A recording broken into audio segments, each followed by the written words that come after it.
अस्सलाम वालेकुम वरहमतुल्लाहि वबरकातुहू। जनाब अज माशाल्लाह बिल्कुल नवी पाठ लियांदी है जनाब 3 लीटर दुध वाली ते थले माशाल्लाह पाठी सू और 36 तो 37 इंच हाइट वाली माशाल्लाह पाठी ने बंदे नू नाल खड़ा करके वीडियो बना के चेक करवा रहे हैं कि तुहानू पता लगे कि वाकई को कद वाली माशाल्लाह चीज़ ने।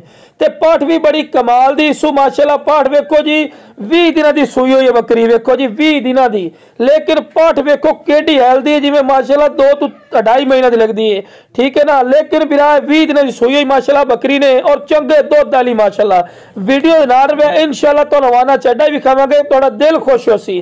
ते ए माशाल्लाह पाठी सू पाठी माशाल्लाह कमाल दी। तला बिरा वाना चड्डा वेखो माशाल्लाह कमाल दा माशाल्लाह। हवाना चड्डा है, हवाना चड्डा इस तरह ही सुना जी माशाल्लाह फ्रीजन गाई दा होंदा माशाल्लाह, इस तरह माशाल्लाह हवाना चड्डा इसू। ते जनाब 2.5 तो 3 लीटर गारंटी शुदा दा बिरा दुध ने 2 टाइम दा। हालांकि इहो जिहा हवाना चड्डा भी खा के ना ते 5-5 लीटर दुध भी लोग दसते, लेकिन बिरा जितना कि दुध होना उतना ही तुहानू दस रहे। तो लो बिरा इस तो बाद बच्चा दुध पी रहा जनाब चेक कर सकते हैं फुल डिटेल नाल। बंदा सैड ते हो गया कि तुहानू अच्छी तरह इन्फॉर्मेशन होवे कि माशाल्लाह इस दा बच्चा पिया ते खूबसूरत माशाल्लाह बच्चा ही ने पिया और माशाल्लाह सेट बड़ा कमाल दा है। तो जो बिरा कहते हैं कि फौजी भाई शौक रखना है, तो यार शौक भी पूरा नहीं हो रही है।